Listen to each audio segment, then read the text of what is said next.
Order, and welcome to this one-off session of the Science, Innovation and Technology Select Committee with the new-ish Chief Executive Officer of UK Research and Innovation, Professor Sir Ian Chapman.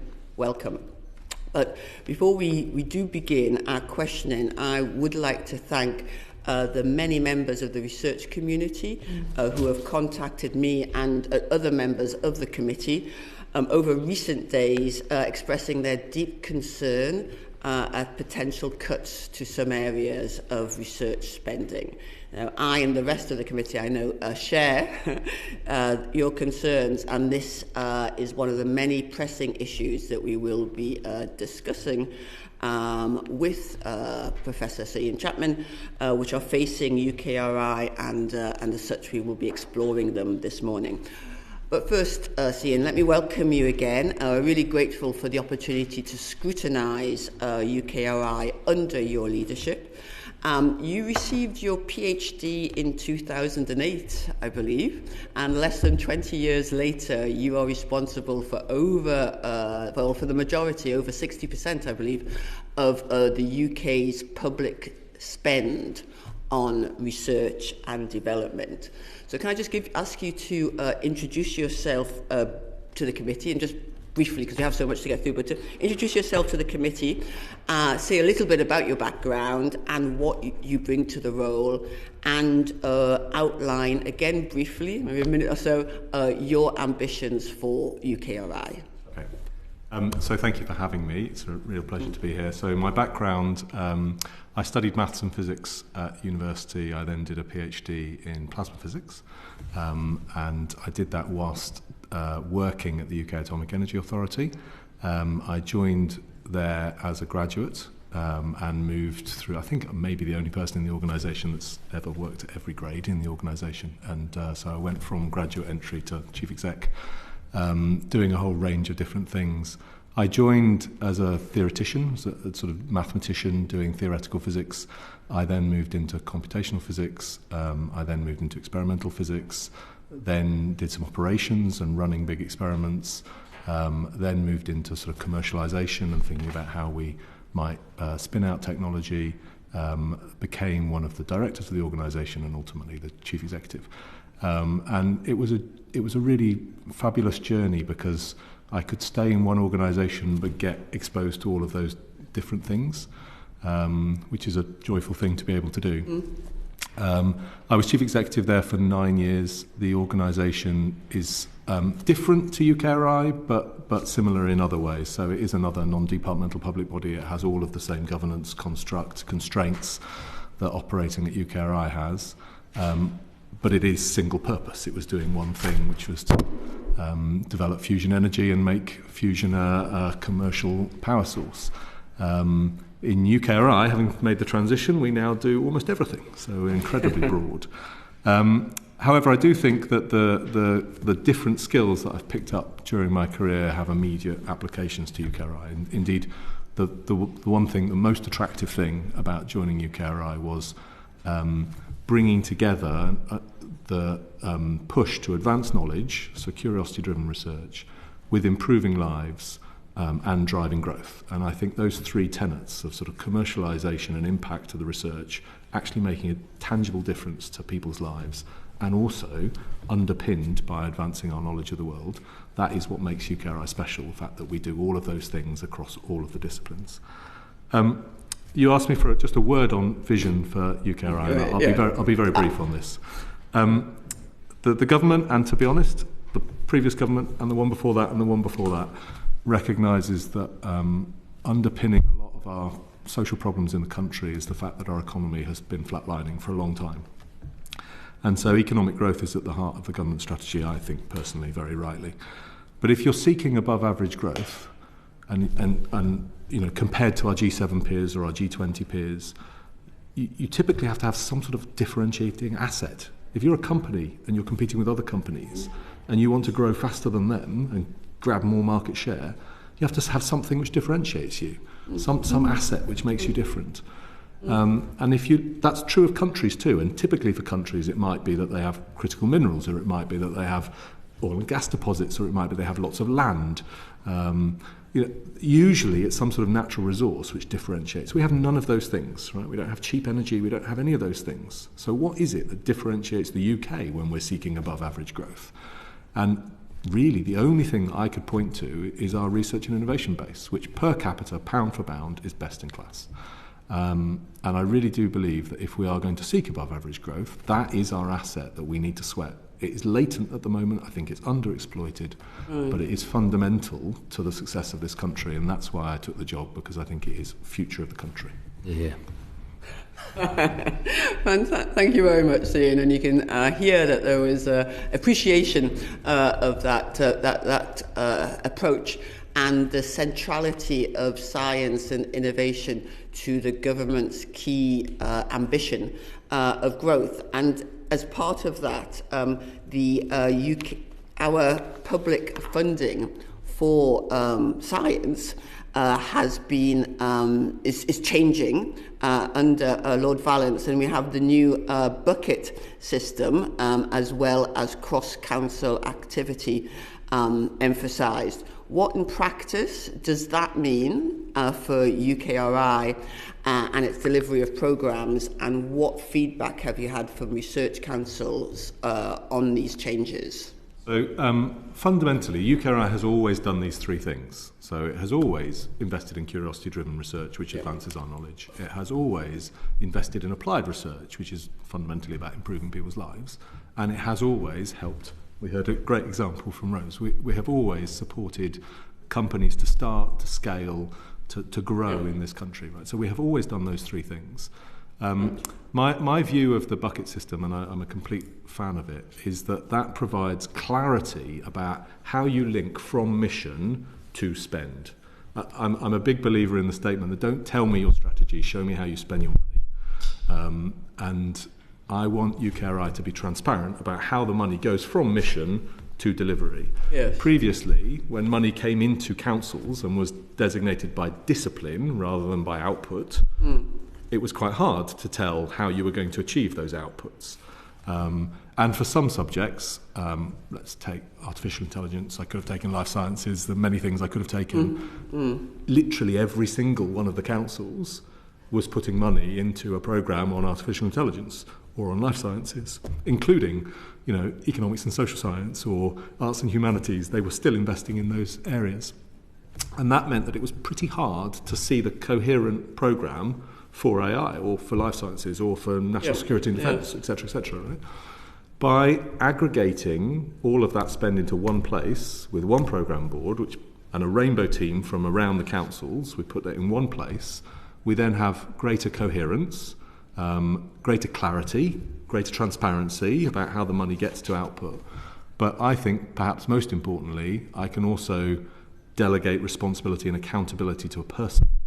Whereas previously it was a sort of federation of the willing, and they were all sort of earnestly doing things, but sometimes slightly misaligned or, in worst case, duplicative or orthogonal. Now we have one person who's responsible for it, and so there's a clearer line from mission to accountability. So that's why we're making these changes.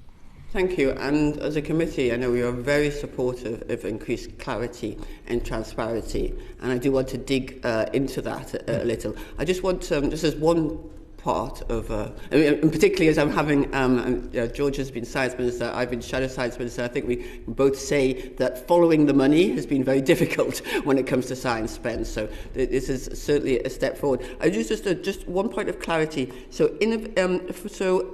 bucket 3, support for companies, is that Innovate UK? Or is it Innovate UK plus something, or is it Innovate UK minus something? Innovate UK plus things. Plus things, multiple which things. Are in buckets, which are in other parts of UKRI. Yes. For instance, HIFE, Higher Education Innovation Funding, which is routed through Research England, that is in bucket 3.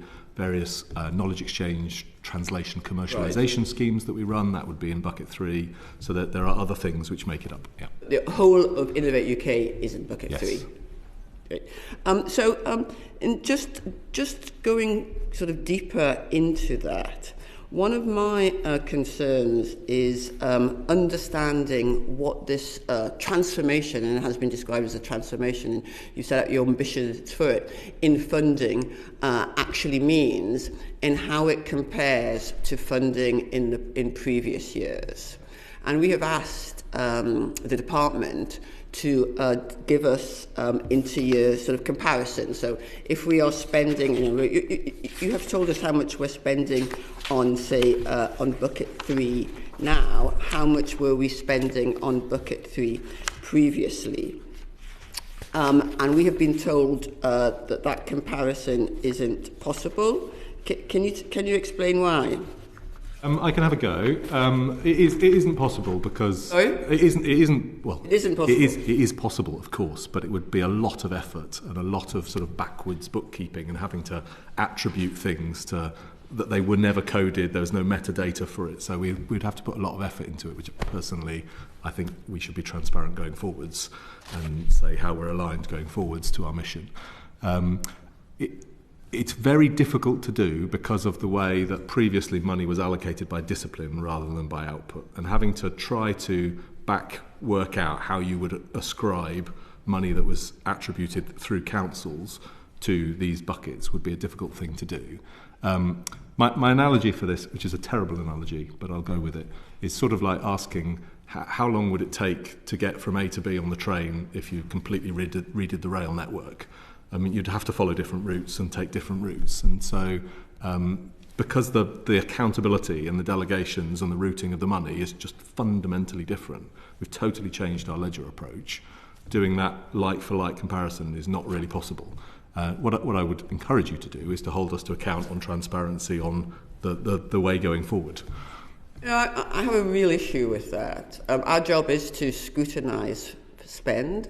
You are changing spend significantly. You're changing how it's organised. We will be hearing how that's impacting certain disciplines.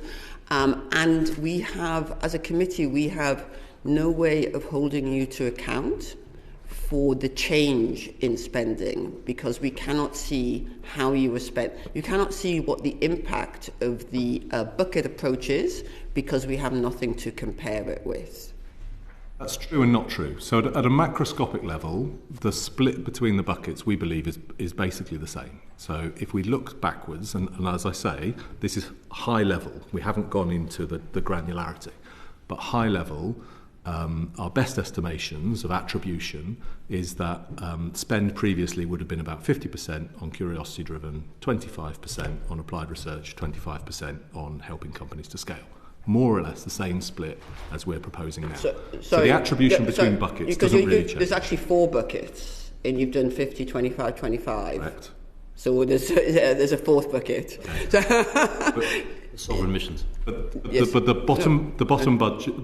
bottom bucket, the underpinning stuff, just pro-ratas. So it pro-ratas to the other 3. Okay, so that's more information than we've had previously. In terms of your estimation of 50, 25, 25, do you have evidence that you could share with us on that estimation? We could show you high-level mapping. High-level mapping, yes. I would say the reason that I'm so concerned about this is because it's exactly for the reasons you set out. I agree with you, and I think the committee agrees with you that science is one of our key key competitive differentiators. You are changing, you are organising the funding from that, both in principle and in practice, and you will not allow this committee to scrutinise how that is being done. No, that's not true. I mean, I would definitely allow you to scrutinise it. We have nothing to compare with. But okay. My question is whether looking backwards is useful in this regard.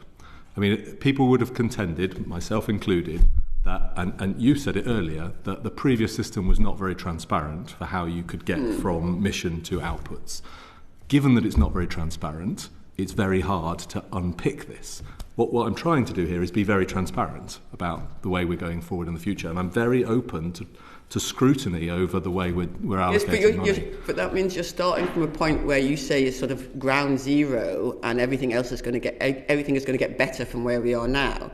But we can't really measure that because we don't know where we don't know what the impact of curiosity-driven research was previously, because we don't know how that definition translates into the past. Yes.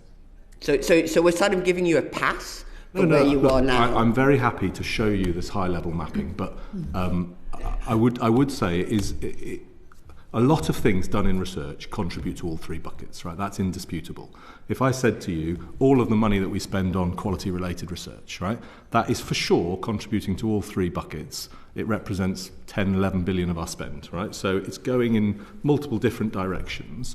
If I were to have to do a complete audit going backwards of exactly how that money's been used, it would be a considerable expense, a very complicated exercise. You couldn't just give a research grant to someone to get some AI to go through all your data. There's no...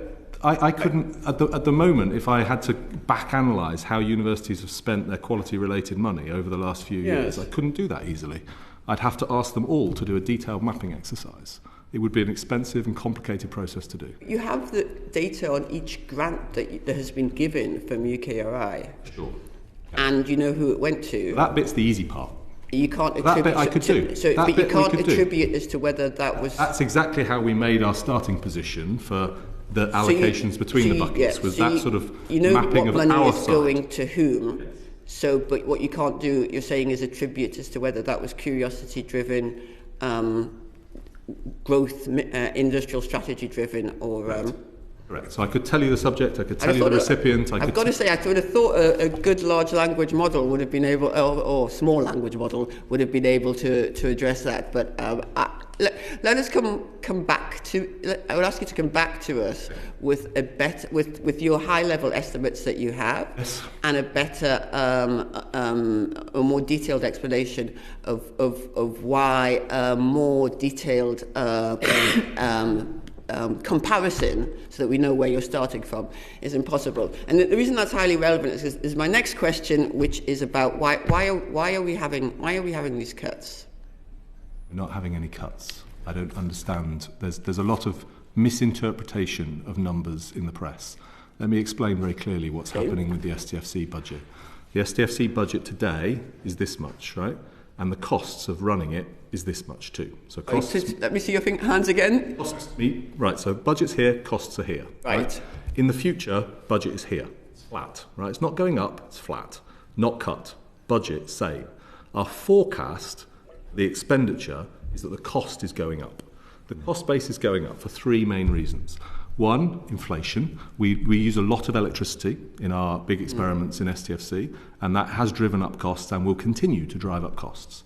Two, foreign exchange rates. So we also, through STFC, pay most of our international subscriptions for major international federated experiments. Like the Hadron Collider? Like LHC, yes. And that's also going up. So there's cost pressure there. And thirdly, we have started, and I think this is on us, we have started more projects than we can afford. So our ambition was even higher. We wanted to be able to increase the budget. We started lots of other projects. We do not have the operational cost expenditure cover to run all of those projects. And so because the cost base is escalating more than the budget, we're having to make cost reductions. It's not a cut in budget. It's a cost reduction against forecast costs. Does that make sense? Am I being clear? It does make sense. Yes. It does make sense. I think that but the conclusion that physicists I know will be drawing when they see that the cost reductions mean that their programs, and for example, the association with the Hadron Collider investment is going down, and they may ask the question. I mean, this is prior to you, but why wasn't this predicted? I think we've understood the cost going up, and one of the great things about infrastructure investment is that it's sort of long-term and should be more predictable. I agree with this, and I would say that there's some decisions have been taken where we hoped for a settlement which allowed us to provide the operational cover of all of these additional projects. That settlement was not what we got, and so we now have to make some choices about how we rectify that situation. Right. Okay. And I know that you said that you want to be more UKRI to be more choiceful, and we'll see how that plays out. Now, I know that the whole committee is interested in this area. I'm going to ask George to take us on, and then I'll come to Daniel. Thanks, Chair. Morning, Ian. And Morning. Can I? There were many people cheered your appointment, and none louder than me. And it's really lovely to see you in post. Having worked with you at UKAEA and seen you deliver world-class science and then turn it into an industrial programme and ambition. And we need more of that, as you've said. So it's lovely to see you. It's also lovely to see the three buckets. Although, can I make a suggestion, Chair, that we now switch to calling them something rather more appropriate? Priorities, programmes. As a trade envoy, selling buckets is really hard. We need to be selling big strategic priorities. But anyway. Which I agree with you entirely, but I think the government needs to make that switch. But I just want to put on record, I think the focus on three key strategic priorities, maintaining our excellence in blue sky, secondly, converting that into innovation-led growth for everyone, and thirdly, recognising we're in a global fist fight, a new geopolitics for sovereign advantage, and that requires some sovereign strategic missions, and I welcome it. I want to ask about three things, if I may. UKRI reforms, and how we turn it into the Formula One engine that I know you want it to be, and it hasn't been. Secondly, outcomes, and thirdly, accountability. So on UKRI reform, I don't think any of its biggest supporters would argue that it has yet become that intelligent controlling mind, that Formula One engine that allocates cleverly and smartly. I inherited a big bureaucracy with very bad IT, struggling to get a grip, and I think we repeated a lot of bureaucracy, which is why we set up the grant review to look at UKRI, the Adam Tickell review to look at research bureaucracy, and Paul Nurse to look at how we might reshape the ecosystem. Can I just ask you on UKRI reform, how you would judge progress on those three, and what your ambition is for UKRI as an organisation through your period? I call it a Formula One engine, that's my terminology, but I'd love to hear your vision for how you'd like to leave the organisation. Yes, thank you. So in response to those three, I mean, first of all, I must pay great testament to my predecessor, Ottoline. We are all of us caretakers of an organisation, right? The organisation has existed for 100 years in some parts and will continue to exist. And we're just caretakers. And Ottoline genuinely took care of the organisation. She cared deeply about research and innovation. And she did a lot of pretty difficult things. The startup of an organisation is never a good phase. The implementation of an ERP system, nobody wants to do that as a chief exec. It's just a thing somebody has to do. She had to completely transform the team and begin to build a culture which is making all of the parts work together and genuinely be more than the sum of the parts. And Ottoline did a great job at starting on all of that. And her biggest legacy, I think, is that I've inherited a brilliant team, and they all want to be team players. You know, they all want to work together, and that's great testament to her and her leadership. In terms of where we are, I would describe us as an organisation which is 8 years old, and in some ways feels 8 months old. So we're sort of getting the foundations in place now. We do have an ERP system. It's not wholly functioning yet, but it is in. We do have a new funding service platform. Again, not wholly functioning, work to do, but it is in. And we have 8 of the 9 councils working on that platform. So a lot of the foundations are in place that give me room to really make it work as an engine. One of the things that I think is particularly problematic in the organisation is that because of I've already mentioned this, but going from outputs to show how the money flows, because that was not clear, it means that when we have to make decisions, we end up calling a committee and everybody has a view, but nobody's really sure who's accountable and who's delegated, and we sort of admire the problem and then we leave the room and we haven't made a decision. So there's a lot of entropy in the system because we're not clear about delegations and accountability. So that is one of the most fundamental things, I think, to being and it's a big organisation. Clarity of accountability and delegation is essential. I liken UKRI to a FTSE 100 because it is. Right? It has nearly 10,000 people. It has a budget of 10 billion a year. That's the middle of the FTSE 100. It does not yet have the slick corporate operation of a FTSE 100, and we need to get to that point. So I'm putting a lot of effort into delegations, accountability, machinery in the background. Thank you. Can I echo your tribute to Ottiline and how much she cared, and I think she inherited a very, very difficult situation. I have to say, one of the reasons I cheered at the priorities was that I was trying to push these priorities, and I don't blame her for it, she was in the middle of such an internal problem with the organisation that it was too much, and we weren't able to land them. Hence my question, really. And I think it leads into this question about outcomes and accountability. Unless you're confident that you've got everything you need to turn UKRI into an organisation that can allocate to the three priorities, track performance, support that which is excellent, cut, yes, funding for that which is not working.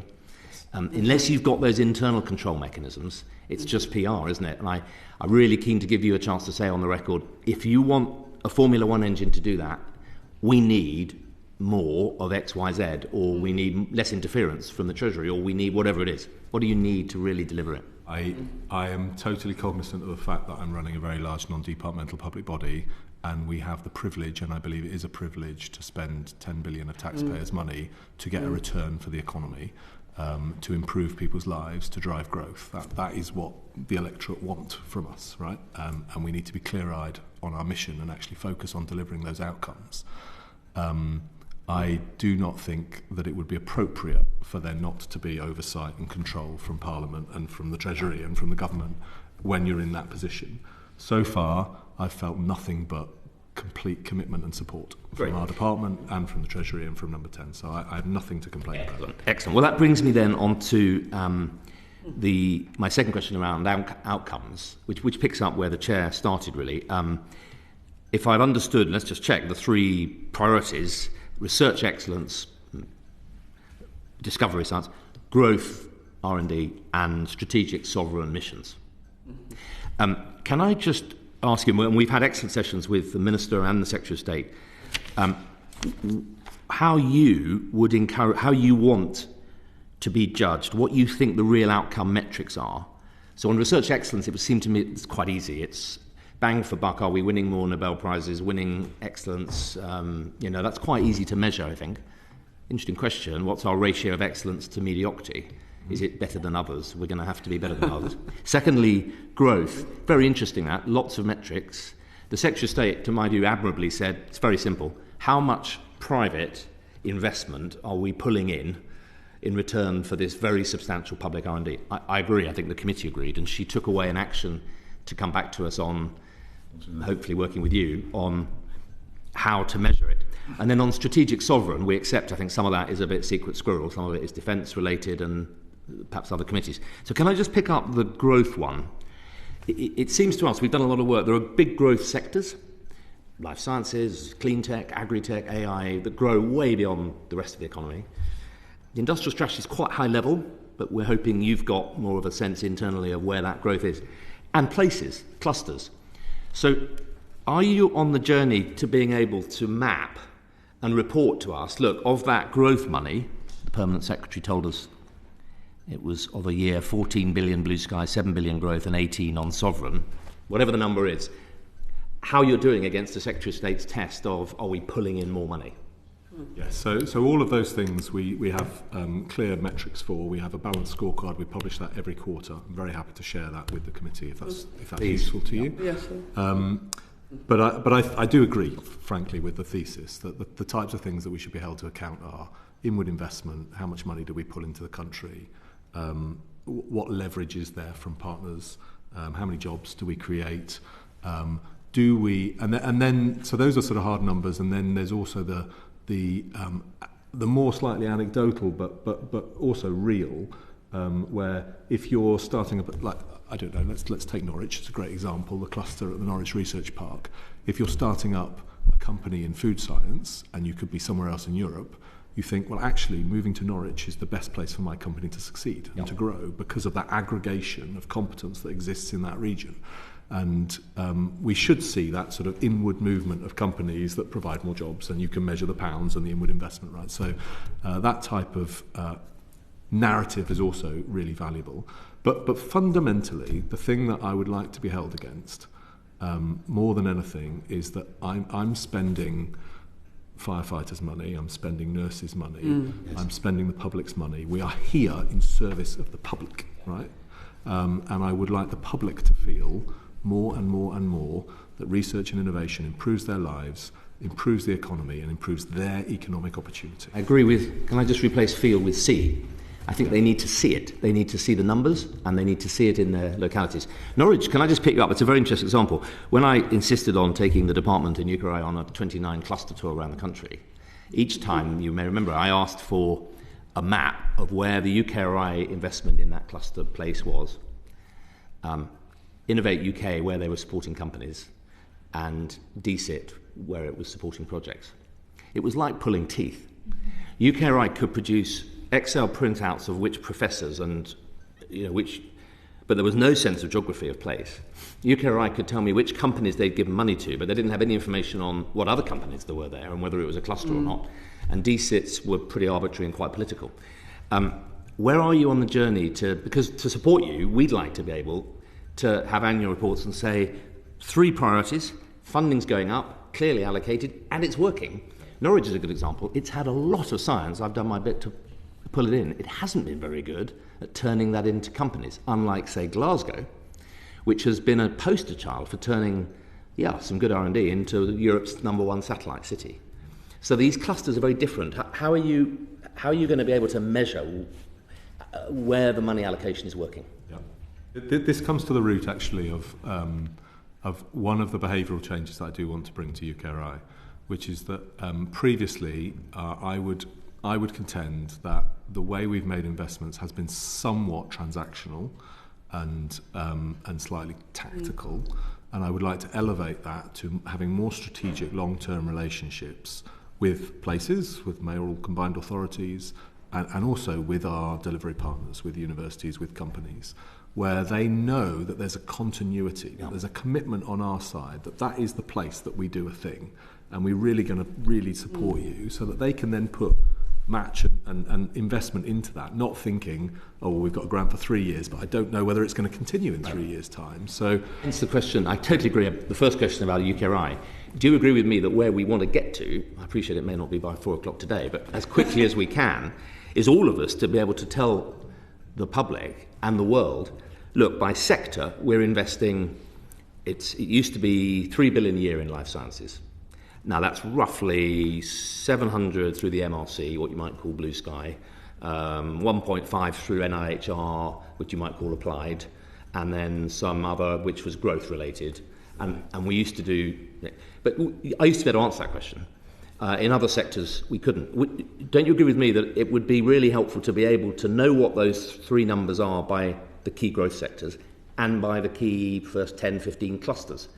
As a trade envoy, I'd love to be able to tell people those numbers because it would really help to pull in inward investment. Our allocations explainer does exactly that for the industrial strategy sectors. We can say this is how much on applied research, this is how much on innovation. It also shows this is how much on basic curiosity-driven research in the subject. So you can do that now from our budget on the numbers. It has yet to get to, and these are the places that we're going to cluster around that. But we are working on that intently. We really do want to say and give continuity to places and say you're sort of our partner of choice here. And a big part of that is the Local Innovation Partnership Fund, which is meant to be catalytic. So we are working at the moment, it's a very live issue, with 10 different regions, and then there's another competed strand that's going on in parallel for the second wave. But with those 10, we are driving to, in a co-creation way, to say we're going to be the best place in Europe or the best place in the world to do this thing. Not we're going to invest in 10 different things and do them all at small amounts. I don't want crumbs to everybody. I want to say, right, here's a thing, we're going to do it really well. And that's going to then become a cluster and a focus for the place. Thank you. 2 specific questions on that. On the sectors, can you, I'm not asking you to give me the whole lot, but can you pick a standout sector which is top of the league table for turning, however small the money is, turning public R&D into private, and which is the one, I don't want to name and shame, but pick a sector where we're putting quite a lot of money in, we don't have to blame anyone, but we've got to get more private in. I wouldn't want to do that off the cuff. I mean, I should have data to back that up, and I don't have that at my fingertips. So I'm very happy to come back to you on that. Interesting answer, because I think all of us, as quickly as we can, should sort of have that pie chart in front of us. I do agree. But at the moment, we are in a world where we have spread.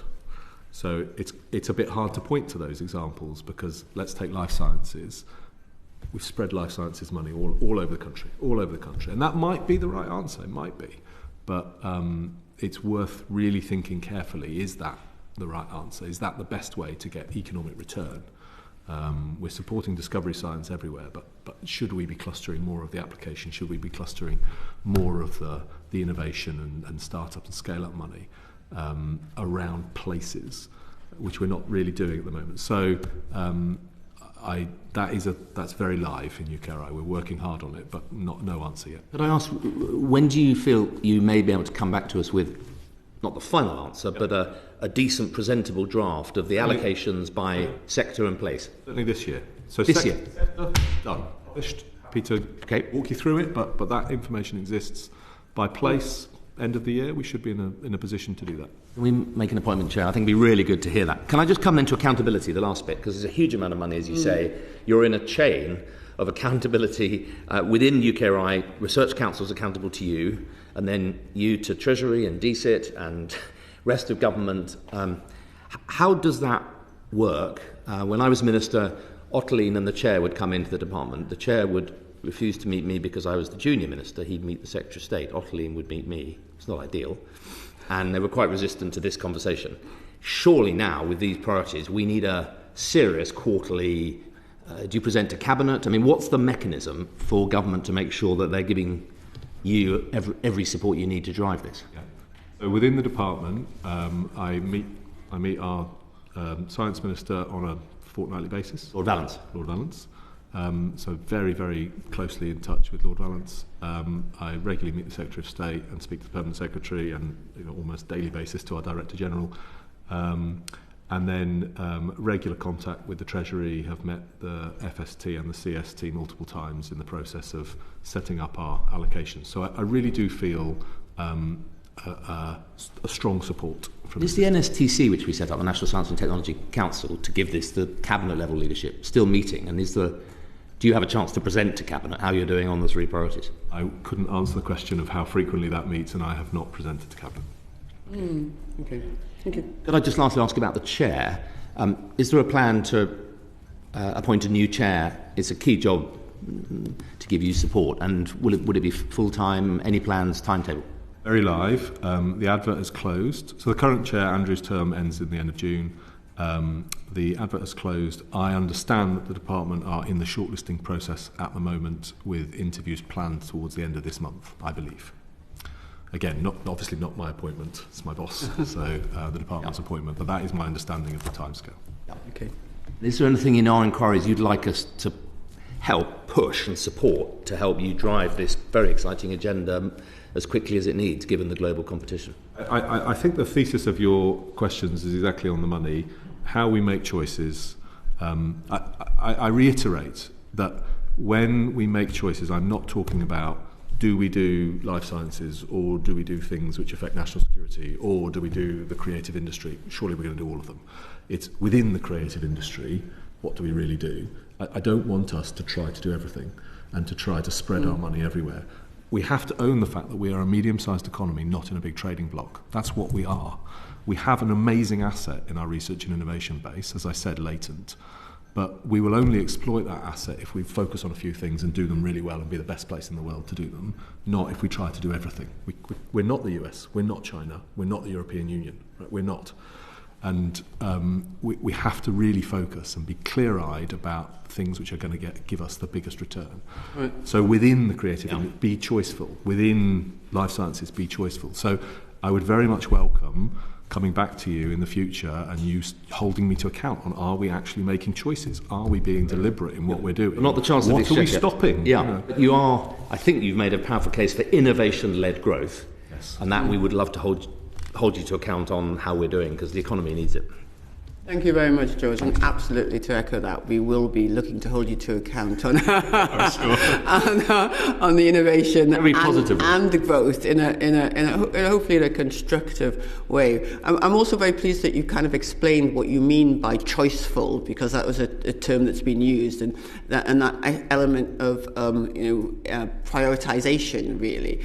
And I think we'll be coming back to that in our further questioning. I know that Daniel now wants to come in on some choices that have been made. And thank you, Chair, and good morning. Daniel Ashton, Member of Parliament for Cambridge, and as you can imagine, I've had representations from physicists, astronomers, and people who are concerned, and also as a former minister who reallocated grant funding, I quite understand the difficulty that sometimes creates. But what I would say is, it does seem to me that you're not exactly taking people with you at the moment in terms of response. So just two areas I wanted to quickly pick up on. I mean, firstly, on this issue of people feeling that they are losing, how are you going to deal with that? Because your argument is the money overall is there, it's going to be allocated in different ways. When people aren't feeling that's the case, how are you going to deal with that? Or I can tell you from experience, you lose the argument quite early on if you're not careful. Yes. Thank you. Can I take the opportunity to own the fact that we have not done our communications in the right way over the last month or so? I thought before Christmas we managed the allocations process very well. We were clear about these are the three buckets, this is how our mission is changing, this is how we're allocating money, and we did, I thought, really good engagement through that process. And you saw that despite this being probably the single biggest change in how research and innovation money is distributed in certainly a decade, maybe longer, nobody was really upset about that. So we had brought stakeholders alongside. In the last 5 weeks, we have not done a good enough job of engagement, and I'll just own the fact that that happened because of information security not being good enough inside my organisation. So we made some decisions, and decisions about really being deliberate in our choice. And the right thing to do, and indeed what we planned to do, was to then talk about those decisions to stakeholders, to those affected, go blow by blow and bring people on the journey of why we'd made those choices before we then communicated to the outside world. We were not able to do that because of information leaks outside the organisation. And so we ended up having to rush comms out when we hadn't done that engagement, for which I am very sorry. I realise that this causes upset, it causes uncertainty, it causes people to actually worry about their jobs, quite fundamental. And we've not done that well enough, and I just have to own that, and it's my organisation's fault for that. We had not managed that process well enough.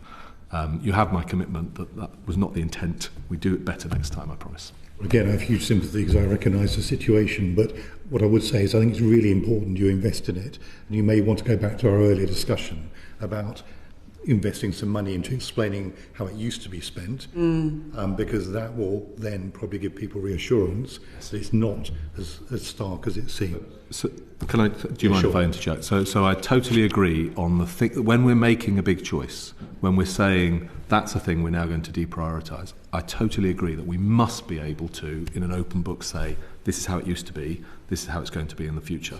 So when we make those choices, I'm prepared to put the effort into doing that sort of audit trail. I think it's an overhead that I don't think brings fruit to do that audit trail for everything. But when we make choices, I totally am prepared to do that. I think that's helpful. Then on the STFC issue, as you demonstrated earlier, it is about the fixed costs. I mean, I think you'll be familiar with the points that are being made, that there are consequences to that in terms of individual jobs and also commitment to international projects. Yes. So what assessment have you made of the impact that this will have? So we're in the process of that at the moment, I must admit. We are exploring, right? So what we have so far determined is that we have a cost pressure. We know what the cost pressure is based on our forecasts of how the costs will escalate over the next 4 years. We have a cost pressure that we have to address. The right thing to do in that circumstance is not to hope it's going to go away. We can't just carry on with the programme of work that we have and hope that this cost pressure just doesn't materialise. We can forecast it now. We should start doing things about it. We have not made decisions about exactly what we're going to do about it. So we are beginning to ask the community, ask grant holders, if we did reduce grants in the future, what implications would that have for the science that's achievable? You can see the problem that's emerging because people are now speculating. I understand. That will mean pulling out of major international collaborations with the reputational damage that follows. I totally understand. Hard choices have to be made. There's no way around that. We are talking to the STFC Council, who are our independent body, our Infrastructure Advisory Council. So we have a number of independent advisory boards through this process. And of course, we'll take input from the community more broadly. I already acknowledged that the communications were not great so far. But it is nonetheless a cost pressure that we do have to deal with. Our starting position, by the way, on this is that we should own most of the pressure. So of the 160 million that we view as a pressure, 100 million of that falls on UKRI. So we have to live with that ourselves. We have to find a way of being more efficient, of running our facilities more efficiently, of using fewer people to run those facilities, driving efficiency into our own processes and our own systems. I think it would be absolutely reprehensible for us just to put that pressure onto the community. Right? We need to own the bulk of it, and we need to take the log out of our own eye, look at our own systems, and be as efficient as we can be. And we are determined to do that. Both Michelle Doherty, who's the executive chair at STFC, and myself are driving us to take greatest ownership of the problem. But we don't yet have a complete plan for how we're going to deal with that pressure. But I'm acknowledging that it's a pressure and trying to take it head on, not hide it, obfuscate, or bury it. So you haven't come to any conclusion yet on something like the LHC collaboration? No, I mean, we fully expect to continue to be a partner in LHC and to CERN. We are the second biggest contributor to CERN. Fully expect that we'll continue to be like that, and we'll continue to put grants into the community to enable the science, which is done through our subscription. So that is absolutely our expectation. But nonetheless, you know, on new things, on things which are not yet committed, on new projects, we can't just layer up cost pressure on top of cost pressure. Right? Thank you. Thanks very much, Dan. And can I just a couple of clarifications before I come to Samantha. So we've talked a lot about the STFC cost pressures. But there are but I've heard real concerns about the decision of the MRC and the BBSRC to limit grant applications. Indeed, I was visiting Newcastle University's Child Cancer Research Lab on Friday, and this was raised as a potential barrier to certain levels of research. Can you just address that quickly? Yes. So in both of those cases, and this is true of a number of councils actually, we're just going through a transition period. So we're stopping the old, starting the new. For BBSRC, just to begin with, we are going to move to always open applicant-led proposals. So at the moment it's done in waves. We're going to pause gently while we reorient the system to be always open. So it'll pause just for a matter of a few weeks. And then from the spring it will be moved to an always open mode as EPSRC are, as AHRC are. So some of the other councils already work like that. So it's only a temporary pause while we change the system. On MRC, we initiated a pause. That pause, I expect, will run to early summer, and then we'll be open again. On ESRC, we are changing the way that applicant-led mode proposals will be done. Again, we'll communicate more on this in due course, but we're shifting to 5 different schemes rather than 3 schemes that we have at the moment. The main thesis of which is that we're really trying to encourage real novelty. So things which are properly blue sky. At the moment, I would contend that our 3 schemes are all a little vanilla, whereas we're trying to say, actually, we really do want the very blue sky novel ideas. So opening up schemes specifically for that. So again, it's just a slight pivot. There'll be a pause, open a new one, but it's not that we're not continuing with applicant-led funding. In the allocations explainer, you can see the applicant-led funding budgets for all of the councils. They're all holding. So none of them are declining. Okay, thank you. And just before we come to Samantha, on specialisation, I have I have had concerns expressed to me that there is a general move from humanities funding to STEM funding, or that given the priorities of industrial strategy and innovation, that there was much more emphasis and welcome for STEM funding applications rather than humanities funding applications. Now, looking at the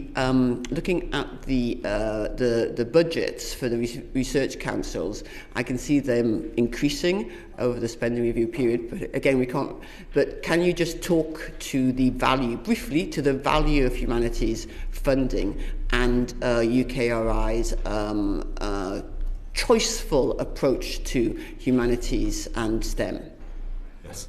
So again, if you look into the detail of the numbers, our support for the arts and humanities discipline actually will be increasing.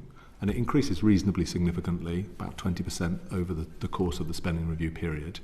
That's a combination of the money which is routed through applicant-led the Arts and Humanities Research Council, but then also the creative industry sector, and we'll probably expand that to be creative and cultural industry sector, which is growing significantly over the period. I believe it starts at about 50 million, ends at 95, I think, if I get my numbers right. So you see a significant growth in that sector. And we're adamant that we should be growing that sector. It makes a big difference to our national GDP. It employs hundreds of thousands of people.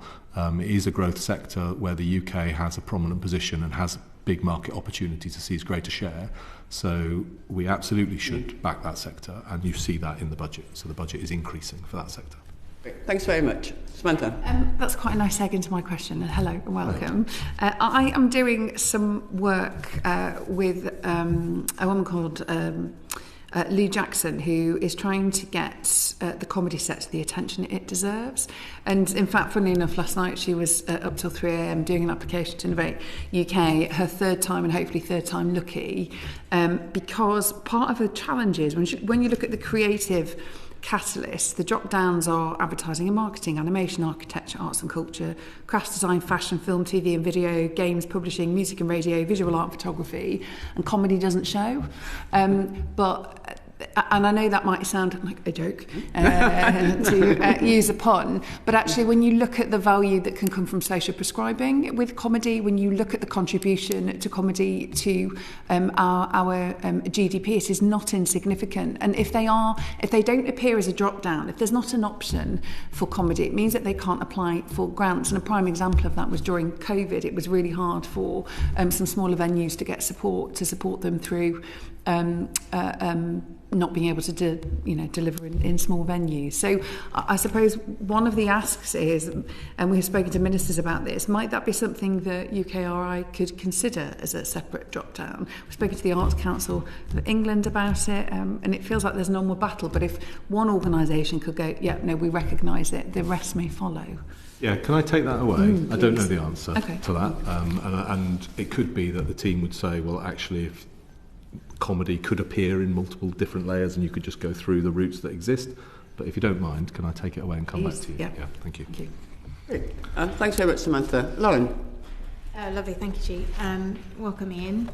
So last week we had Regis Professor Mike Ferguson come and do an innovator pitch. And obviously he's of Dundee University, where I studied with him just to declare interests and all sorts of things. He proposed the issue about a proof of concept funding. So a lot of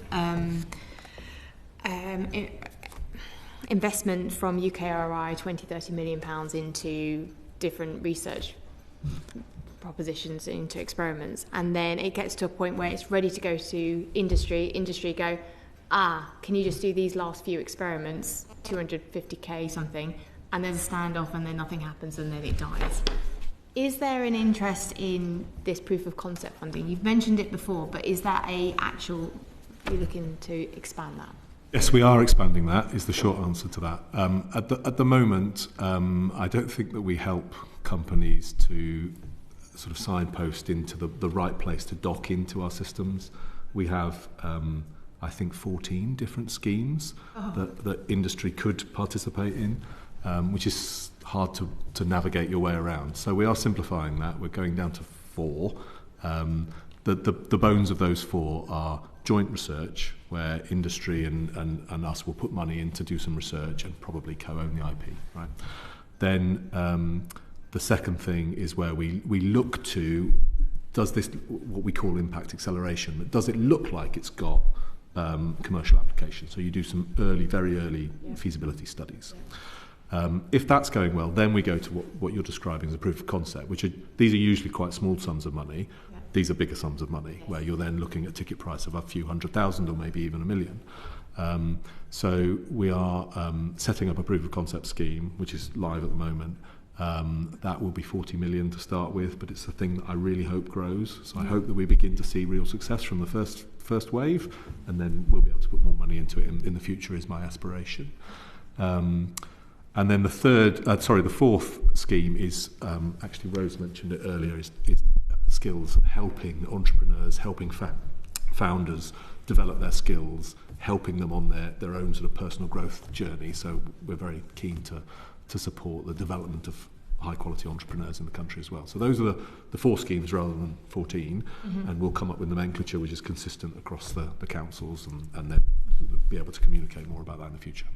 Right. And so is that additional money? Is that being ring-fenced money? Is that part of the growth bucket? Where that's part of our decisions that we took at allocations, was to find money to put into that scheme. So we have that is now attributed. Right. If we are able to grow it from 40 upwards, that will be a redistribution at a later date. But I want to get going first and see that it works, and see that we're getting benefit from it. Right. Okay. So in terms of life sciences space, I'm formerly a life scientist. We're losing a lot of kind of companies to the US, and that kind of unlocking of capital. What sort of steps are you looking into, kind of in pension companies or freeing up that capital? It's a great question. This is something that I'm really passionate about. I described our asset base as latent. The reason that I describe it as latent, if you imagine how we operated in the past, we would put money in at the top. Money would go into councils, then into programmes, often into sub-programmes. We'd invest in research groups or institutes or centres or universities, companies. Some of that investment would then lead to IP which looks like it has commercial utility, either to license to a big company or to start a spin-out. And we've been very hands-off from that point. We create this portfolio of high-quality IP that looks like it has commercial utility, and we sort of say to founders, good luck, off you go find some money. And I would really keen that we do a much better job of curating that portfolio, of saying this is the IP that we've generated through our investment every year. Of that IP, this is the part that's really internationally differentiated, properly world-class. And of that, this is the part that's high growth potential. That is so investable, right? It's a really investable proposition. And I think that there's a role for UKRI to do in that portfolio curation and then promotion of the stuff which is really high growth potential, because that's what investors want to invest in. So rather than just sort of pushing everybody out and saying, off you go, on your own, good luck, I think we could do a lot better job at curating and signposting where the real high growth potential is. That levers money into the system. It then levers proper investment into the system, because that's where the pension funds want to invest. They just don't have the bandwidth to go talk to every little company. That's not how a pension fund operates, right? They want to invest in a vehicle which says, okay, here's my pipeline of high growth potential companies that are differentiated. That's an investable vehicle then. So that's the sort of thing that we're keen to. So it's not our role to set up an investment vehicle. That's, the British Business Bank and UKGI and others will have a role in that. But our job is to do the signposting and the portfolio management. I ask, as a UK trade envoy out in Southeast Asia, where I'm talking to big pots of money that want to invest in UK science research, tech innovation, and they typically are keen to invest in places, science parks, infrastructure, big money, and in venture pots. Is there any work going on? Traditionally, those two asset classes have been very different. And we've taken the view that government does infrastructure, private sector does the venture.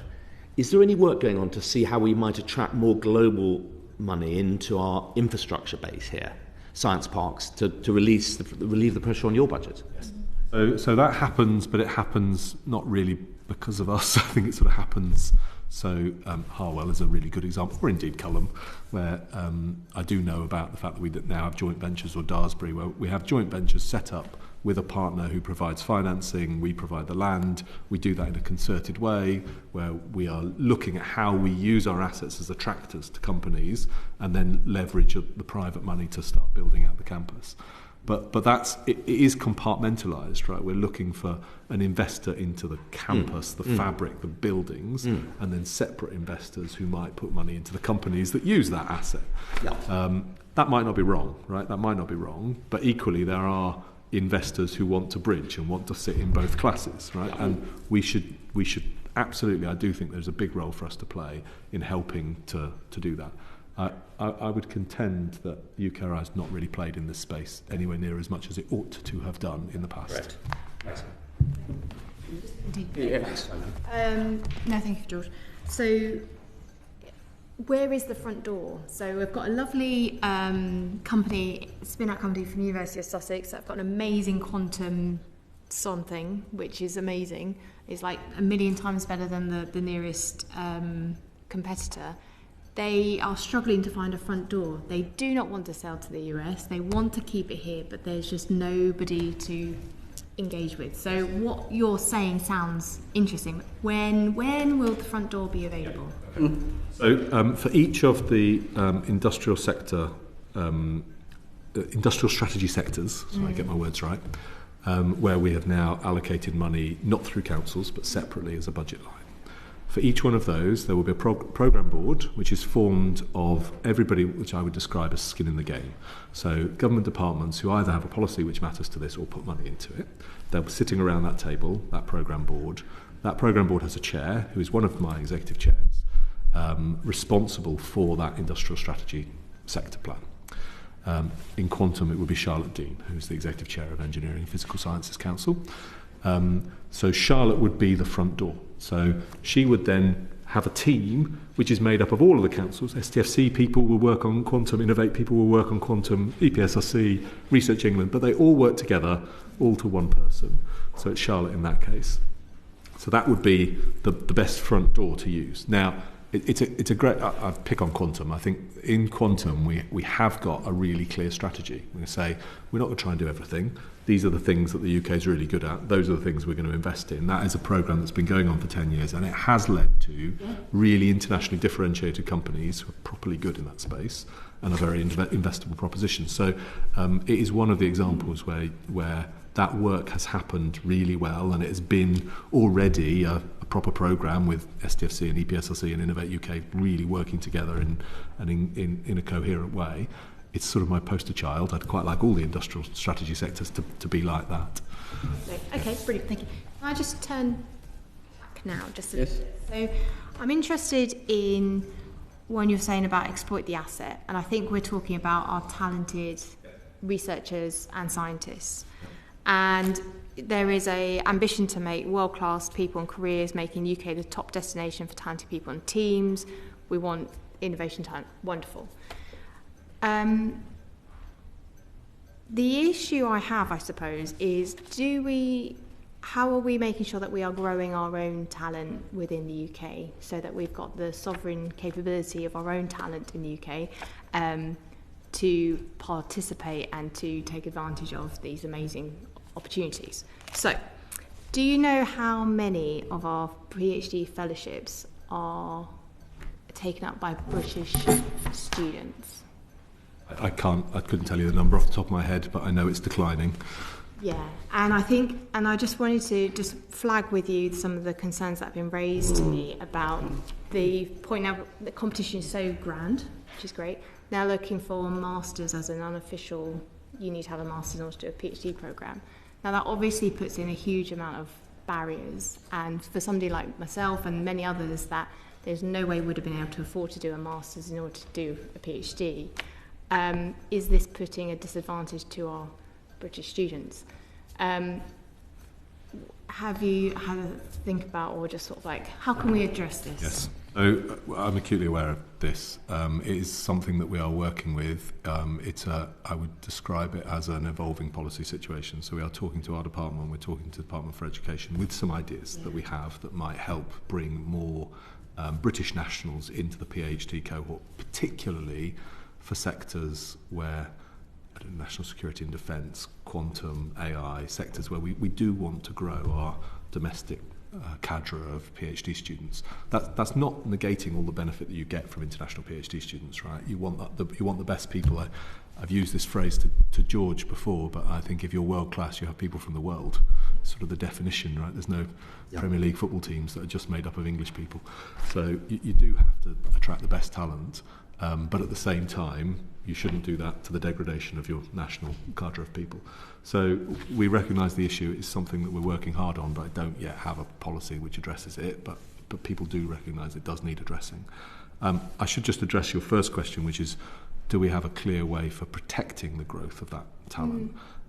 It's one of the things that we were really keen that within our allocations process, we really protected the talent funding line. That goes up from 800 million to more than 900 million. So it's a significant amount of money. We fund 5,000 PhDs every year, and that's totally protected. We're all completely committed to that.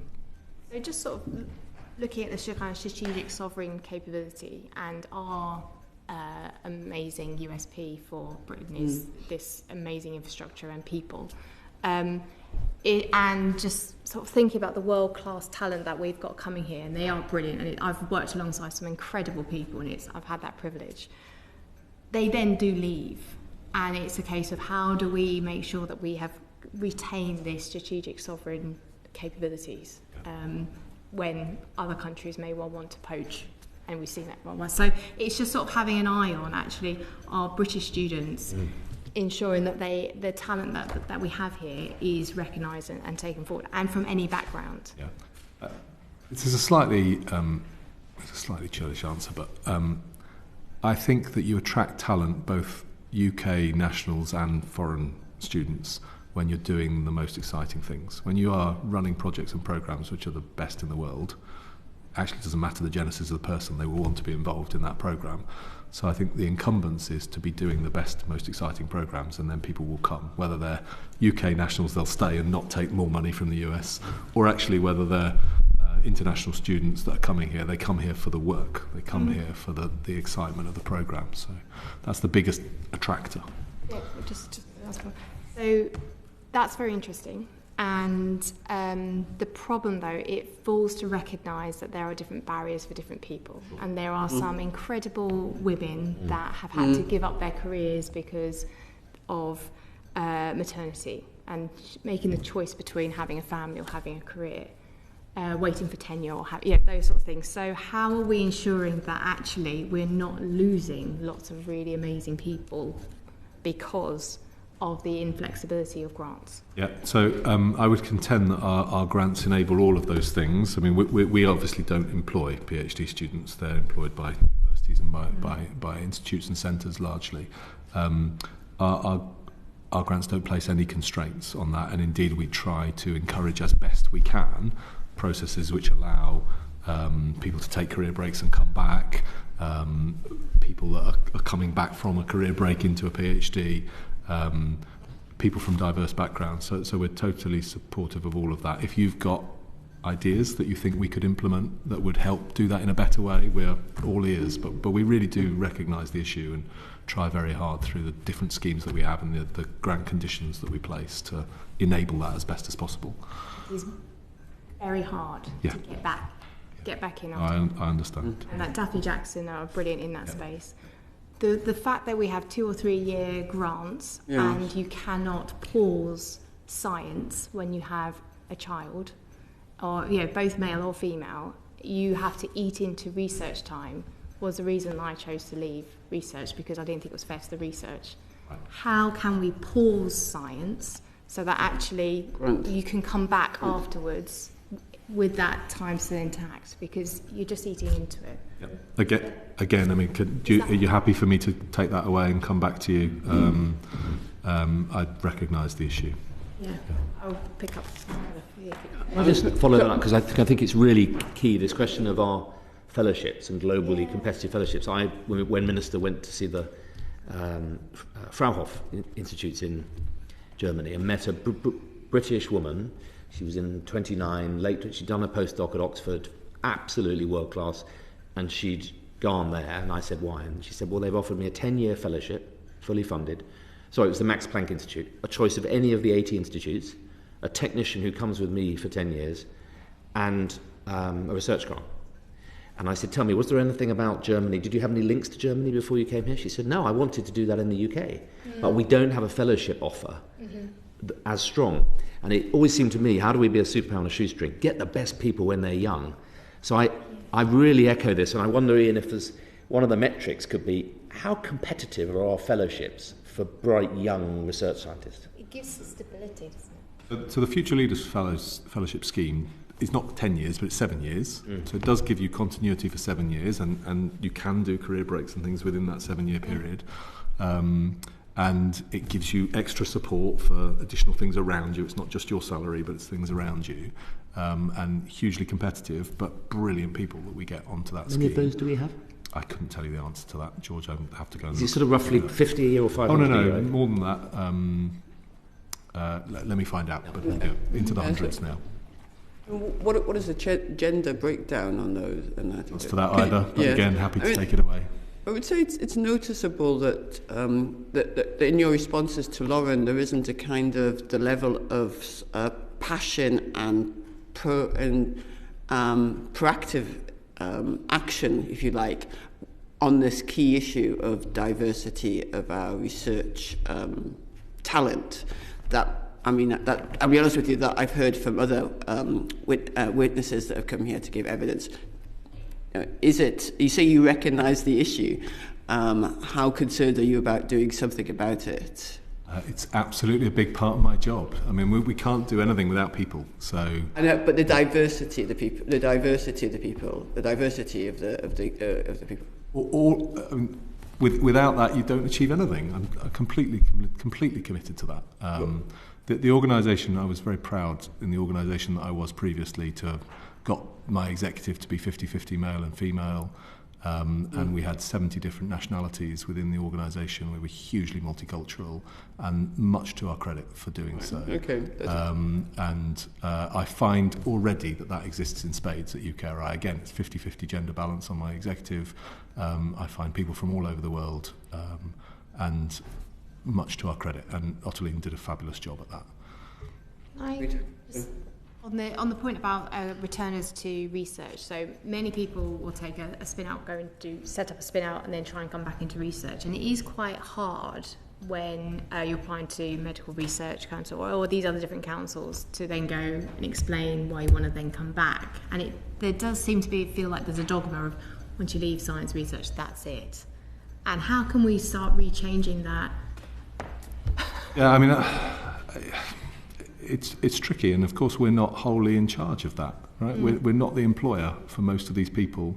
All we can do is encourage, but I think there's an incumbence on all of us, the people around the table, all the employers in universities, all of the companies, to recognise that multifaceted, diverse career pathways is a very positive thing. We shouldn't treat career pathways as a linear. People should be able to go many different routes, and that is good. That's a really good thing. I think all I can do is encourage and embrace that on the people that I employ. I don't run all the other businesses in the world, right? So. Yes, you spoke earlier about, Lauren spoke about not being able to pause science, but you spoke earlier about pausing applications for MRC and the BBSRC. What impact do you think that will have on early career researchers? Or will you be doing an assessment on the impact of on early career researchers? It's a necessary pause. And by the way, this would have happened irrespective of my arrival or change. Yes, absolutely. I'm concerned about the impact on early career researchers, and perhaps you could understand if it is having an impact on them, that actual pause. And just one before I go to Daniel, I think it is. Next, yes, just a clarification, because we talked about humanities. I asked about humanities. The UKRI makes a distinction between social sciences and humanities. So social sciences including economics and politics and psychology, etc. So did your support for humanities, did that include social sciences as well? Yes. An important... I didn't actually talk about social sciences, but both economics and social sciences supported through ESRC, that is also the budget for curiosity-driven research there is the same as in all the others. It's completely supported, not cut. Great, and that's in budget, curiosity-driven research, that's in each of the 3 buckets. Yes. And the social sciences and humanities are represented in each of the 3 buckets. Social sciences and humanities are embedded in almost all of the sector plans, right? So there's a strong, in AI, for instance, a very strong role for social sciences there as well, of course. Fantastic, great. Thank you very much. Daniel. Thank you. If we can perhaps go back to almost where we started with this new approach that you're taking to allocating resources. Yes. How are you actually going to report on that? I mean, we discussed whether we should go back. You're encouraging us to look forward. What can we look forward to seeing? How much level of detail? And so allow us to scrutinise it. Things that I'm aspiring to do, not in place yet, but things that I'm aspiring to do are to report quarterly on where the money's gone and what's been achieved, the outputs that are achieved every quarter, to also be able to talk quarterly about the quarter ahead, so not the immediate, but the one beyond that, of pipeline of opportunities. So say in June, be able to say from September to December, these are the pipeline of opportunities that are coming, so that we're clear with our partners about the opportunities that they can prepare for and be ready for. So those are the types of things that I would like to be held to account. So we've got clear pipeline and that we're reporting on a quarterly basis on outputs and outcomes. And so it'll be published in some format that this committee can see and on our website every quarter. Yeah. And quarterly is quite frequent, so it's been almost permanent dialogue going on with partners and with. Okay, well, that's the intent. I mean, when you're the other side, you need information to be able to plan. Right? You need to know what the pipeline is. You need to know how things are progressing, how money is moving. You need to be able to see that. So it's I think a healthy commitment. That's reporting what you're spending. Yep. In terms of what you're planning and budgeting for over that period, how do you anticipate changing that year by year? You're setting out a new approach, or what period of time is that actually expected to be in place? Yeah. So we've allocated. So we've attributed budget for the next 4 years, right, through to March 2030. As I said to the Treasury, an exercise which was done in about 12 weeks in the back end of 2025 will be precisely wrong for March 2030. I don't know how it will be wrong, but it will be precisely wrong. So we do need an amount of fungibility there and an ability to via and move to respond to opportunities and to respond to what we learn and what happens in the outputs and the outcomes that we achieve. So those are not set in stone, those budget lines. There is an ability to move money between buckets, between sectors to respond, but I do want to be upfront and transparent when we do that, right? So every quarter, as well as saying this is what's come, I'd also like to be able to say this is the pipeline, this is how things are evolving, these are the opportunities that are coming, this is, if we do make some changes, these are where the changes are being made and why they're being made. Very good, that's helpful, thank you. And then final question here. You're setting out for the next 3 or 4 years. The one thing we know about the world is it changes very quickly these days. Yes. So I think it's been talked about. You may identify new emerging priorities. Who is it that identifies those? Is it you or is it DSIT? It's everybody involved in this, right? So the government will definitely have a role in identifying emerging priorities and indeed setting the policy and the regulatory framework and everything else that they're responsible for. Equally, we should be doing that, but so also should our community, right? So if we get good ideas coming from universities or from companies, we should be lithe and be able to respond to opportunities. By baking in too much of our money and not being able to respond, I think we do ourselves a detriment and we're not able to then move when opportunities arise. So it sounds slightly vague to me. I mean, will you be directed by government? You may push back and say, no, we don't recognise this as something which should alter our priorities. We're an arm's length body, we're here to advise the government, but it's also true that government should be able to give us objectives and set our objectives that inform our strategy. That they ultimately set the objectives for the organisation and it's within their liberty to change those objectives. That's the relationship that we have with them, yes? Okay, thank you. Thank you very much, Daniel. Thank you very much. Samantha? Yes. Me again. Hello. I want to talk about Innovate UK, organisation I've had a fair bit to do with over the past couple of years, not only because there was a bit of a furore August before last when some awards were given to women at half the number of awards that were supposed to have been given, but there was quite a lot of pushback and I think a period of reflection and recognition. And I'm really hoping that under Tom Ediula's sort of leadership that actually a lot of the mistakes that were made will not be happening again. But I just want to ask how you're supporting him in his aims to clarify Innovate UK's purpose and make it more outcomes focused. Tom doesn't really need my support. He's an extremely capable person. I think he and I are completely aligned on how Innovate should be working in order to really curate the growth journeys for our highest potential companies. Yeah. In the past, I think we have been guilty of investing in too many at too little. So then everybody gets choked and everybody gets starved, rather than being able to identify the really high growth potential companies and help them on their journey with a more curated support system. I recognise that means that we will invest in fewer companies by being more deliberate, but I do think it's the right thing for Innovate to do. If you look at the ratio, roughly speaking, these are very rough numbers, but the R&D tax credit system is about 10 billion and invests in about 50,000 companies. So it's a very broad base, right? Very broad base. And I'm in favour of a very broad based support system like that. Yeah. Could probably be improved. Innovate's ratio was more or less the same, which is telling me that they're investing in a very broad, indiscriminate way. And I would like us to be able to be more focused in how we really choose the companies that are high growth potential and then support them in a more concerted way. And that's certainly Tom's view as well. Excellent. And presumably then, is that aligned to the 5 missions and focusing on economic growth and opportunity? So the intent is that we'll put most of that around the industrial strategy, but we give ourselves some freedom to, even when companies exist outside industrial strategy sectors, but they are high growth potential, we still have ability to invest in them. Excellent. I previously sat on the Women and Equality Select Committee, and we did an inquiry into female founders, and there were some recommendations. And I saw the response from government, which was a little bit wishy-washy, but the response from Innovate UK and the recommendations that were made, although it wasn't, we'll take your recommendations and implement them, there seemed to be quite a lot of sort of demonstrable examples of these are the things we are doing to help bring opportunity to more people. So I, for one, am excited about Tom's leadership at Innovate UK. Do you know when Innovate UK will publish its new strategic delivery plan?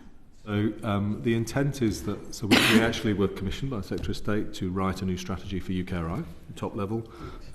We intend that to come out in the spring, but I will probably use all of the spring there, so it'll be into June after the local elections.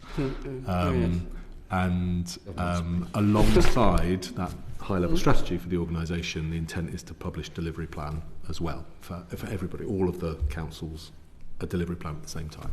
Excellent. One thing Tom had mentioned to this committee actually before my time, but it's certainly on record, that the UK Innovate UK's grant application process skews towards being good at filling out the grant process rather than the type of business you are. Do you agree? I do. Fair enough. But is this an issue in other parts of UKRI? And if not, why not? I don't think it's such a prevalent issue in other parts of UKRI. Because Innovate UK is supporting so many companies, there's a bit of a machinery developed around grant applications, and there are a number of consultancy businesses that would help you to write grant applications for Innovate UK. That's not really true or prevalent across the other research councils, where the numbers of applications are much lower than they are for Innovate. Okay, so a final question, but I can't decide whether you've answered it already, but or whether it's even applicable now. But what's UKRI doing to improve grant application processes? It sounds to me like you've just said Innovate UK is basically streamlining who can apply for things so it's not quite so scattergun, and also and sorry if I'm interpreting this wrong, almost feels like there's a bit of a racket going on around organisations that you can basically pay to help you get through the grant process. That is true. I don't think there's anybody would deny that there are organisations who do help write grant applications for Innovate UK. Yeah. So it's a bit twofold. Can I answer your question in two parts? Please. So on Innovate UK, the main change is the number and the volume and the nature of the quantum of money that we're going to use to support companies. Yeah. So fewer companies, bigger tickets. For the research councils, I'm really keen to drive down the time it takes from idea to investment, which at the moment can be more fat end of a year, but sort of 200 days. And that's just too long. So we are working concertedly on how do we take time out of that process? How do we adopt some meta-science and use novel techniques? Where can we use technology to support us more than we do at the moment? How can we take time out of that process? So we're going to commit to this year a target to reduce funding cycles by 30 days. Excellent. And I'll probably push the organisation to do another 30 days next year and try and drive it down so that we're quicker from idea to award. Excellent. One quick last question, if I may. You talk about reducing sort of like the industries or organisations that can apply for an Innovate UK growth, so you become a bit more targeted. Have you decided that already, or is that part of the strategic delivery plan? Yeah, so that will be part of the planning, but the strategy, I think, is very much agreed that we will aim to be more deliberate. So we give a fewer number of companies more curated support in their growth journey. Thank you.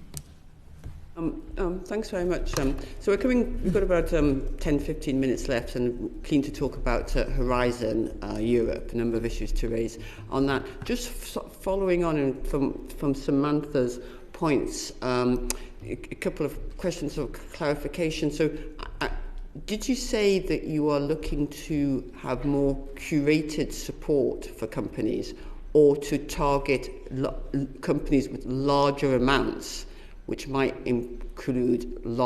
might therefore be more accessible by larger companies? Can I just clarify what it is? I'm keen, absolutely keen, that we give more curated support to companies, for sure.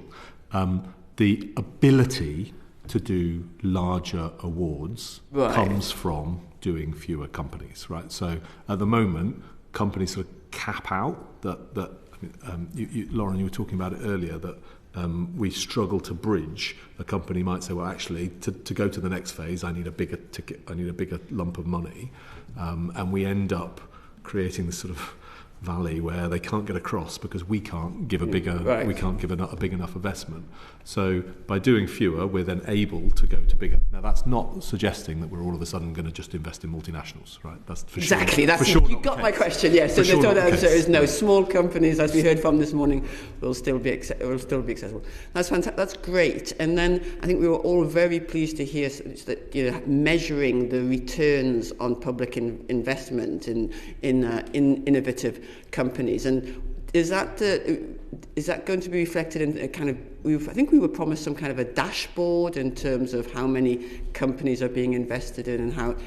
Do you have an update on when that dashboard may be available for us? It's to Daniel's question earlier. I mean, that's a dashboard. We'll produce a sort of quarterly output report, which will include investment into companies, number of companies started, investment raised, so that those sort of metrics are part of our so that's a kind of quarterly dashboard. Yes, and I think I heard you say earlier that by Q4 you'll be able to do not just where we're spending, but where you're seeing extra growth, private investment, to the Secretary of State's key metric, follow the money.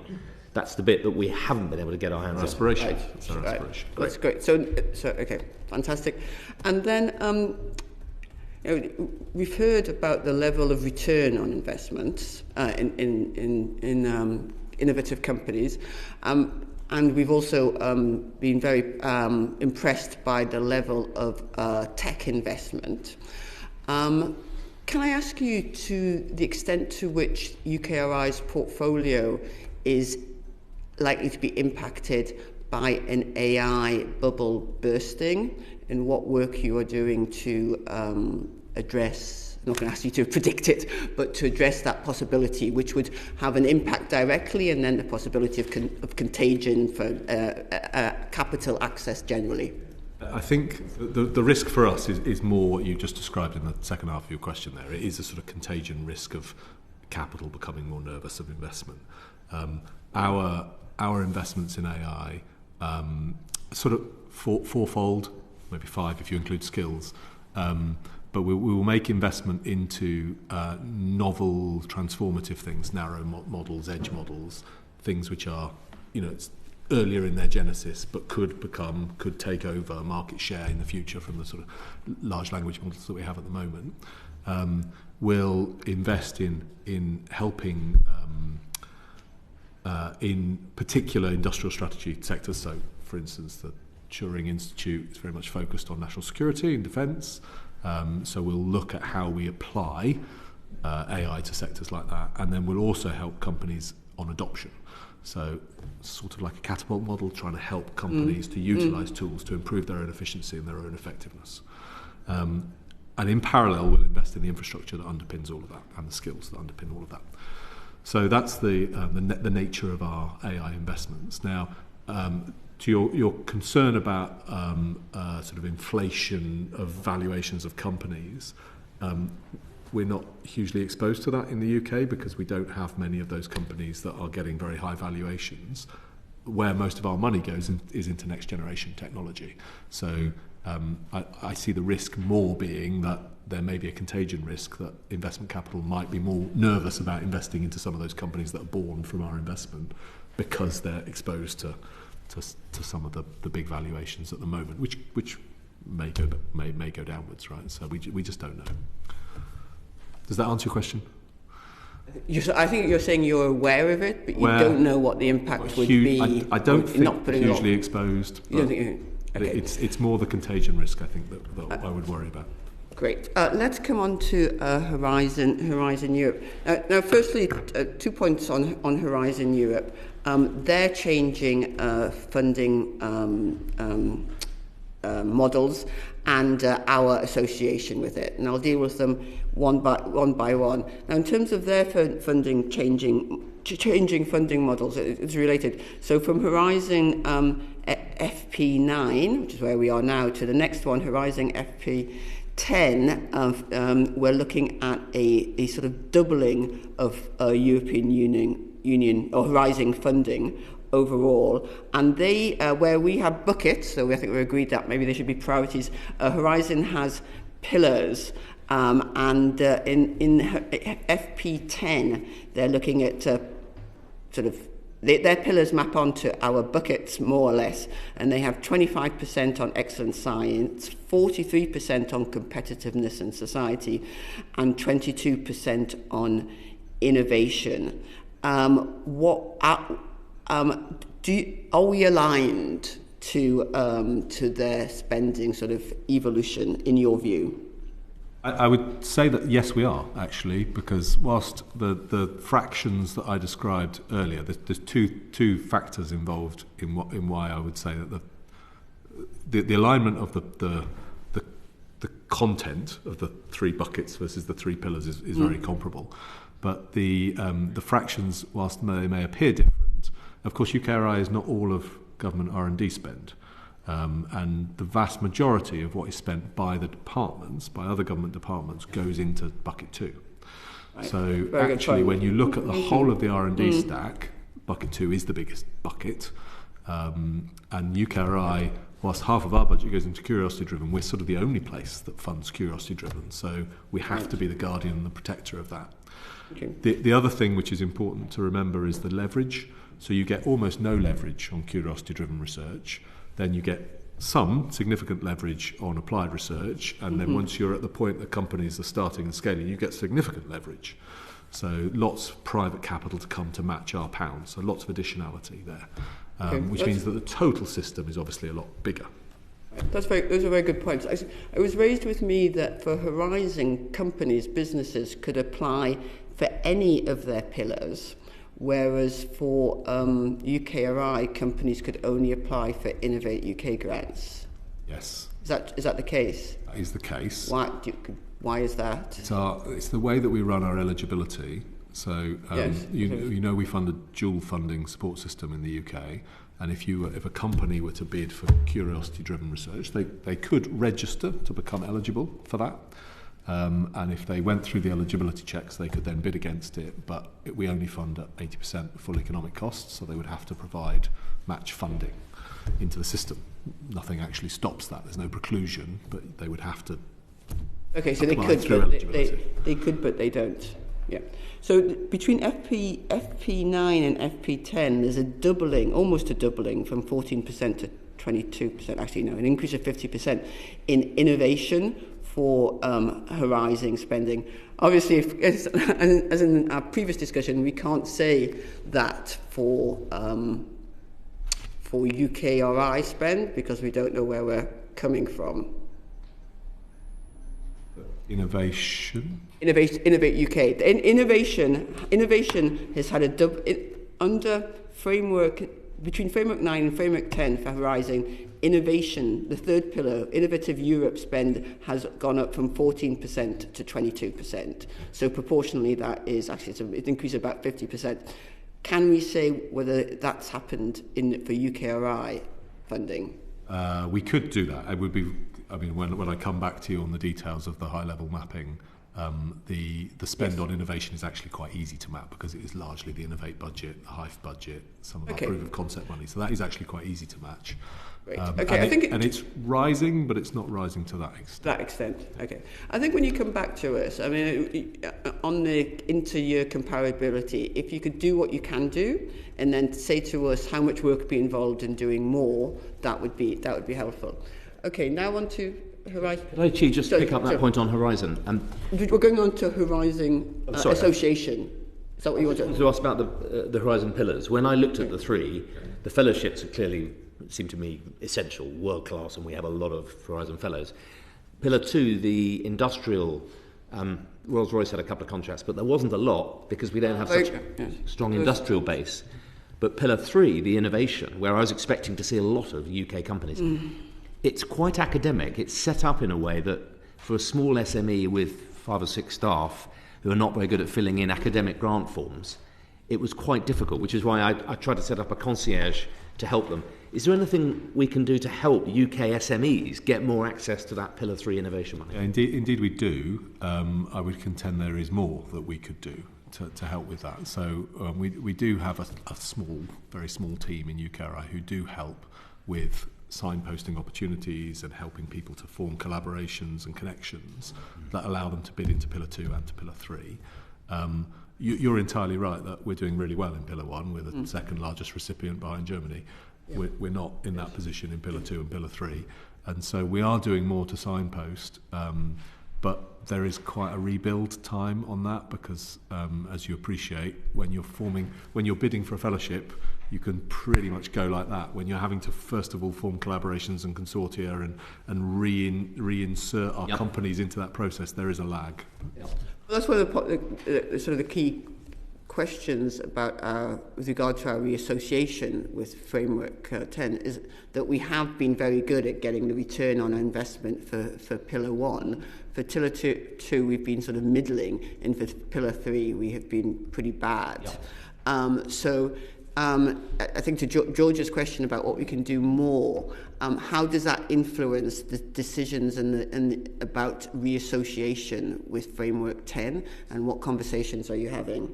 So those conversations have not really started yet, Right. and of course it's DCIT and the Treasury that would own those negotiations, not UKRI. We will support, and it is very much our role, having made a commitment to be in this current framework programme, that we should try to make the best of that as best as we can. And so, as George asked, we definitely are supporting companies, supporting universities in bidding into the current framework programme. As we think about the next framework programme, I would say that is all very much in discussion. So very much in discussion with the other member states at the moment as to what the content will be, what the scale of the budget will be, what the split will be. Those things are proposals. They're not yet legislated and the regulations are not passed. And then when we get then to the discussion about countries that may wish to associate to that programme, that will be a negotiation. And previously it was all or nothing. There is precedent for it not being all or nothing, that you could be in some pillars and not other pillars. So that may be a thing that the country may wish to explore. All of this is to come, and it's actually the government that do that, not UKRI. You must have a view as to whether it would be good for UK science to reassociate with Framework 10. I think there is no contention that collaboration is a good thing for science. I don't yet know what the value for money case will look like, because we don't know how much it will cost, and we don't know what access we will have, and we don't know any of the regulations. We just don't know the detail yet to be able to say that that's value for money. No doubt that collaboration is a good thing for science. And presumably, Chair, there's an issue around the new geopolitics of Europe, the defence surge. There's a lot of dual use, NSIF. There's question marks over whether UK SMEs are going to be allowed in those European supply chains. If we are, I'd have thought it's a no-brainer. We want to engage. But if we're not, you could see an argument that, well, perhaps we need to do it ourselves. So. Yes, and George, you remind me, that's a really good point about dual use and UK sovereignty, which is a point that this committee has made on a number of times, and in particular with regard to our science diplomacy inquiry. Do you understand what the government means by sort of sovereign AI, for example? And are you in discussions about how that should be reflected, sovereign capabilities should be reflected in UKRI's work? So yes, we do understand it. Excellent. Can you explain it to us? There's multiple facets, right? So there's infrastructure and hardware being UK domiciled rather than in the cloud or federated. There's models and tools which are that we know that we've got guaranteed access to, either because they are generated internally or they're through an ally. Right. And there's skills and people that are available to work on things of application to national security. They need to have the right clearances. So there's that layer to it. So that all three of those things play into sovereignty. I just thank you for the best explanation of sovereignty that I've heard so far. Thank you very much for that. And are you in discussions with government about how that impacts UKRI's work? On an almost daily basis. So as we're forming the AI programme at the moment, for sure DCIT are on that programme board, but other government departments as well have a big stake in that, as you would imagine. Great. Now, I did say that was my last question, but actually I've realised we haven't spoken very much about regions. I mean, George talked about clusters, and you responded on that. In terms of regional priorities, and you know that we are in the process of finishing our inquiry into innovation, growth and the regions. How do you consider regional growth in allocating your funding? You've said that regional growth is something to consider, but that's at a very high level. You haven't really said very much about how you consider that. Yeah. It's embedded in everything that we do, in all the decisions that we make. So let me give you two tangible examples. When we were deciding about our investments in infrastructure for the next few years, so the recent wave of infrastructure investments we made, one of the important facets that we tasked our Infrastructure Advisory Committee to look at was the regional distribution of the proposals that came in, and that was very much a lens that we applied to making decisions. And when we're able to announce the awardees for the infrastructure fund, which is not yet, I'm afraid, you will see that there is a regional distribution, as there should be, right? Right. Again, on the Local Innovation Partnership Fund, that I perceive as a really important step for UKRI, not because it's a huge sum of money. No, it's less than 1% of your correct. budget, So it's 500 million over the spending review period, but because it should be catalytic. If we can, working with regions, say that is the area that we want to be best in class in this region, then that gives it's a sort of quid pro quo. Then the region should expect that UKRI will say, okay, well, we have all these other schemes on infrastructure, on talent, on clustering that we can bring to bear in helping that region to grow in that area. Conversely, If regions take the money and try to spread it really thin, I've got no anchor to hook onto to say, well, I can double your money or I can treble your money. Brings us back to the data point earlier, you. doesn't it? If you've got the metrics to be able to say, wow, look what Glasgow have done with actually quite small money. They've attracted huge growth. You'd presumably look and say that's a cluster that, what does it need to grow more? And others you might say, well, they've had a lot of money and delivered very little. That's what we want you to be able, and I think that's what you were saying you're building, so that you can allocate on that basis. Exactly. But that has to be co-creation, right? We're not trying to dictate to a region, this is what you should do, but nor are we saying, do whatever you like. It has to be a co-created thing. And it also has to reflect what's already sort of in the region and the infrastructure investment that might drive that. Now, I think Samantha has one last quick question before we just do a quick summary and wash up. It is. Thanks very much for letting me squeeze this one in. Quick question. There has been a little bit of pushback and irritation because DSIT recently announced a new relationship with Anthropic. And the pushback is actually, if we're building AI sovereignty in this country, why are we not making sure that we are demonstrating, particularly if we want scale-ups, that we invest in our own? Because that sends a really clear message that we back our own, back British forever. So do DSIT ever talk to you to say, we want this, we've got this ambition? Is there anyone within the field in which you're investing and giving grants to that have got this capability where instead of us having to go out to the wider market and to the States, we could actually look at what we've got here? Is there a process in place for that? There will be. So we do have a very regular dialogue with DSIT, as of course you might expect. I would say that on our side, we have been fragmented. So we have literally every council has some programme in AI. So talking to UKRI about AI is quite a difficult thing to do because everybody has a sort of vested interest.